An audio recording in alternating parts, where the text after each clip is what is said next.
Olá! A Unesco completa agora, em 2015, 70 anos. Como agência especializada das Nações Unidas para Educação, Ciência e Cultura, um dos focos é somar esforços com o governo brasileiro e com a sociedade civil para o desenvolvimento do país. De que forma esse trabalho tem sido feito? Sobre o assunto, vamos conversar com Marlova Noleto. Ela é diretora da área programática da Unesco aqui no Brasil. Olá, muito obrigada pela sua presença. Seja bem-vindo ao NBR Entrevista. Eu que agradeço o convite. Bom, para a gente começar, queria que você explicasse em que contexto, a Unesco foi criada há 70 anos.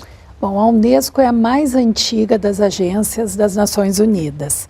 Foi criada no mesmo ano, em 1945, no contexto do pós-guerra. O mundo todo ainda chocado com o final trágico e os desdobramentos da Segunda Guerra Mundial, e logo após a criação das Nações Unidas, que substituiu a Liga das Nações, em novembro de 1945 foi criada a Unesco, Organização das Nações Unidas para a Educação, a Ciência e a Cultura. A sede é em Paris, mas a Unesco tem braços, digamos assim, em vários países, né? A nossa sede funciona em Paris, mas a Unesco tem escritórios nacionais, como é o caso do Brasil. Temos também escritórios regionais e também institutos especializados espalhados em todo o mundo.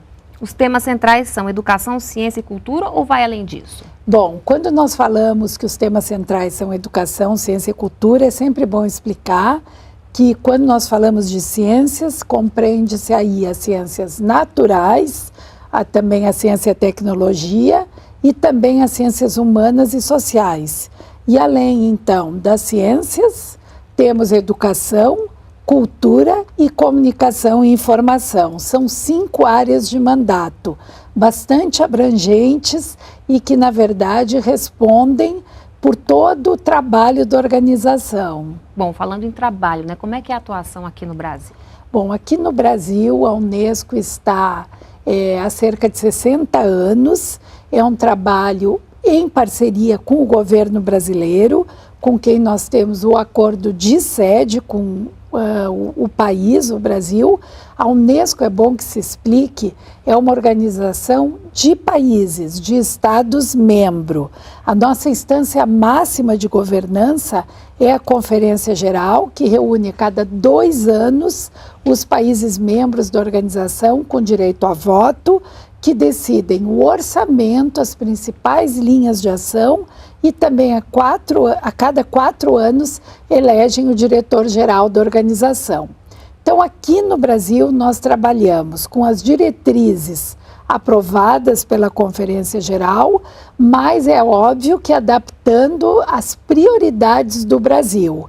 Isso se chama o Programa de País que a Unesco faz para um ciclo de 4 anos, sempre em parceria com o governo brasileiro e também com a sociedade civil, procurando realmente contemplar as prioridades nacionais. E como é que esse conteúdo é definido? Esse conteúdo se define basicamente de 2 maneiras. A primeira é na sede da organização, a cada 2 anos, quando acontece a Conferência Geral, em que nós aprovamos prioridades globais, e depois aqui no Brasil nós trabalhamos com um documento em que nós interpretamos em parceria com o governo e ONGs, terceiro setor, empresas privadas, as prioridades nacionais por meio de programas, projetos. Temos uma parceria muito forte, muito estruturada com vários ministérios do governo brasileiro, mas trabalhamos não só com o governo federal, mas também com estados e municípios, já que o Brasil é uma república federativa. Bom, dentre essas ações, o que a gente poderia destacar? Bom, nós podemos destacar muitas das ações que o Brasil faz. Eu destacaria em diferentes áreas de mandato, eu começaria destacando o nosso trabalho na área de educação, que é o nosso carro-chefe. Educação é o coração do mandato da Unesco.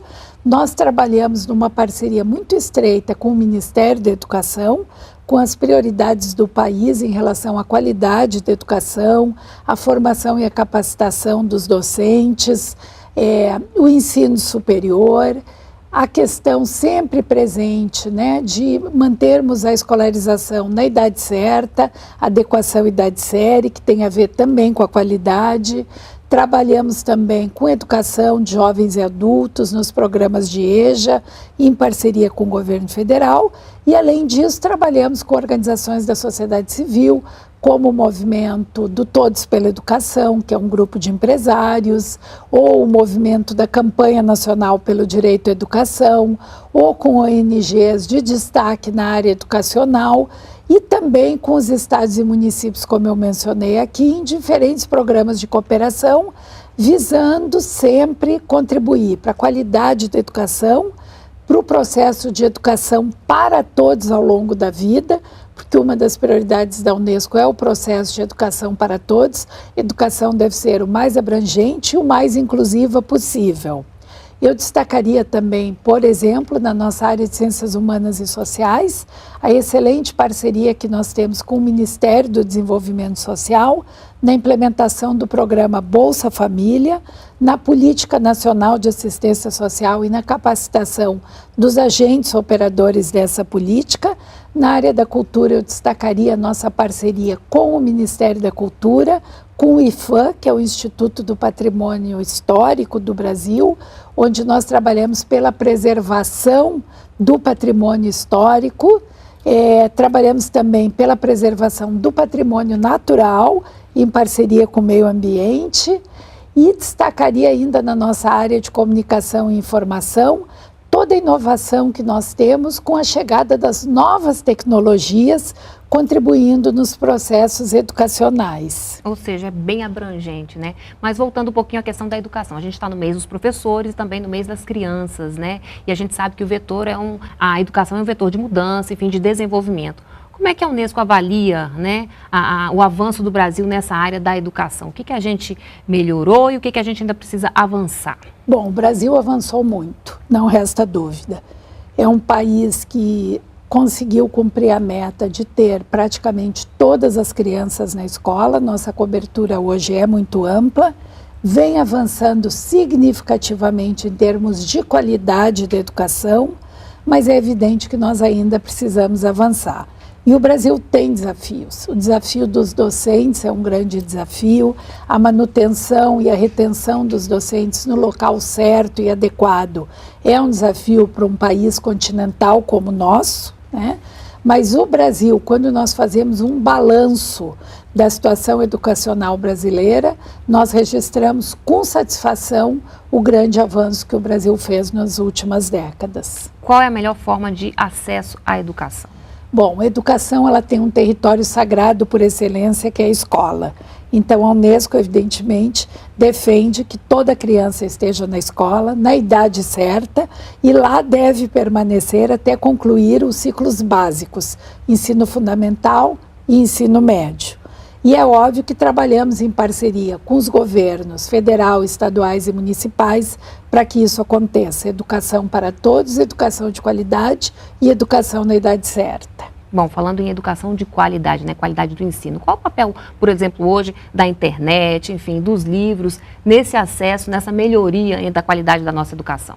Nós não temos nenhuma dúvida que a internet e as novas tecnologias contribuem muito para a melhoria da qualidade da educação e também para o avanço da educação. Porque é óbvio que antigamente nós precisávamos fazer pesquisa em biblioteca. Hoje a pesquisa está ao alcance do dedo. Muito fácil, isso é né? muito mais fácil. Mas para isso nós precisamos de uma população alfabetizada, não só do ponto de vista, né, da alfabetização, da escolarização básica, com o acesso às letras e o domínio da linguagem escrita, mas, sobretudo, uma população também alfabetizada em termos digitais. Porque até para pesquisar na internet é preciso estar alfabetizado adequadamente, para se familiarizar com as tecnologias e extrair delas o que há de melhor. Então, a Unesco também trabalha muito com o uso das novas tecnologias na educação, das novas mídias, procurando fazer com que todo esse arsenal disponível seja utilizado da melhor forma para garantir, de fato, a aprendizagem de qualidade. Que balanço a gente pode fazer desses 70 anos de criação da Unesco?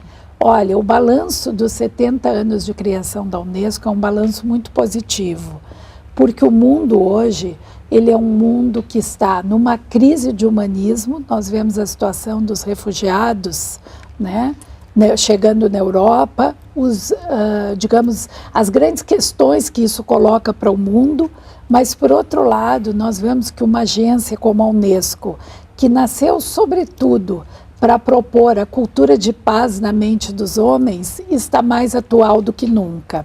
Porque nós temos hoje o respeito aos direitos humanos, nós temos condições de trabalhar com várias convenções que a Unesco propõe e os países ratificam. As Nações Unidas como um todo trabalha para construir a paz no mundo e, mais do que nunca, nós precisamos trabalhar para construir um novo humanismo, em que toda a riqueza que a humanidade produz seja acessível para todos e os bens que essa mesma humanidade produz também possam ser distribuídos de maneira mais igual, mais inclusiva e mais justa. Então, o balanço nos nossos 70 anos é de uma grande celebração, porque nós já cumprimos muitas das metas para as quais fomos criados, mas sabemos também da enorme responsabilidade e dos desafios que nos esperam. E estamos prontos para os próximos 70. E o que a gente pode esperar do futuro dessa parceria com o Brasil? A parceria com o Brasil, ela é uma parceria extremamente estimulante, gratificante e é um grande privilégio para a Unesco. O governo brasileiro tem sido um governo que privilegiou o desenvolvimento social, que tem procurado fazer um investimento muito grande nas políticas de corte social, e para a Unesco tem sido muito bom ser testemunha e, sobretudo, parceira deste esforço. Tá certo, então, muito obrigada pela sua presença aqui no NBR Entrevista, até uma próxima oportunidade e parabéns aí pelo trabalho. Nós que agradecemos e estamos sempre à disposição. Obrigada mais uma vez. Bem, outras informações no site da Unesco. E se você quiser rever essa entrevista, é só acessar o canal da TV NBR no YouTube. Muito obrigada pela companhia e a gente se encontra no próximo programa. Continue aqui na NBR, a TV do Governo Federal.